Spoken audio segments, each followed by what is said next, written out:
Pour tester la loyauté de son petit ami, la fille écouta les conseils de sa meilleure amie, de simuler une disparition, pour observer la réaction de son petit ami. Le jour où son petit ami partit travailler, elle demanda à son ami de la verrouiller dans une pièce secrète cachée. Au début elle pensait que c'était excitant et amusant. Elle ne réalisa pas qu'elle était tombée dans un piège, planifié de longue date par son ami. La pièce était entourée de miroirs sans teint. Elle pouvait voir dehors mais personne ne pouvait la voir. L'insonorisation était presque parfaite. Son téléphone n'avait absolument aucun signal. Seule sa meilleure amie connaissait le secret. Pour passer le temps, Lisa prépara un sac de snacks. Elle attendait impatiemment de voir la réaction de son petit ami. Bientôt son petit ami rentra du travail. Dès qu'il entra dans la chambre, il trouva une vidéo de rupture laissée par Lisa. Son visage tomba immédiatement en voyant cela. Lisa ressentit secrètement de la joie. Elle pensait que son plan avait fonctionné. Elle était très heureuse du comportement de son petit ami. Elle allait sortir pour le réconforter. Mais elle se rendit alors compte que la clé que son ami avait laissée ne pouvait pas ouvrir la porte. Peu importe ce qu'elle faisait, la porte ne s'ouvrait pas. Lisa paniqua. Elle sortit son téléphone et vit qu'il n'y avait toujours aucun signal. Elle se mit à frapper sur le verre, essayant d'attirer l'attention. Mais la pièce était trop insonorisée. Son petit ami ne remarqua rien. Ce n'est qu'alors que Lisa réalisa à quel point la situation était grave. Lisa attrapa des cosmétiques et les lança violemment contre le verre. Mais elle oublia que le verre était fabriqué en Chine. Non seulement il ne se brisa pas, mais sa main fut coupée par les éclats. Le sang commença à couler sans arrêt. Elle était maintenant complètement piégée dans la pièce. La seule personne qui savait où elle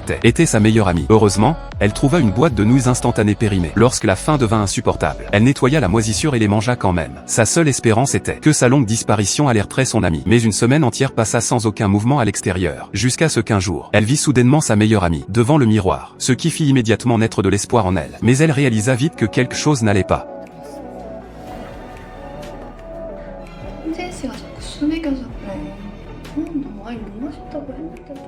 À ce moment-là, Lisa comprit que son ami avait séduit son fiancé pendant son absence. Pire encore, son amie savait clairement qu'elle était piégée. Derrière le miroir, elle révéla délibérément qu'elle avait échangé la clé. Lisa frappa furieusement les tuyaux, mais lorsque son amie remarqua la vibration dans l'évier, elle sourit avec amusement. Elle semblait clairement prévoir de faire quelque chose d'encore plus cruel. Après que son amie quitta la salle de bain, Lisa se précipita vers l'autre miroir. Elle vit son fiancé apparaître derrière son amie, juste devant ses yeux. Ils firent quelque chose de dégoûtant. Lisa ne pouvait que frapper ses mains contre le mur. Elle fut forcée de regarder impuissante. À travers la porte de la salle de bain qu'ils laissèrent ouverte intentionnellement, Lisa vit tout. Elle les regarda aller au lit ensemble. En colère et désespérée, Lisa courut vers le verre. Face au lit, elle regarda sans croire ce qu'elle voyait. Pendant 2 heures entières, elle continua de frapper le verre. Elle fut forcée de regarder toute la scène, pendant 2 heures. Une fois que cela se produisit pour la première fois, il y en eut une deuxième et une troisième. Au début, Lisa était aussi enragée qu'avant. Mais au fur et à mesure que le temps passait, elle réalisa qu'elle ne pouvait rien faire. Elle devint lentement insensible, et commença à penser à la façon de s'échapper.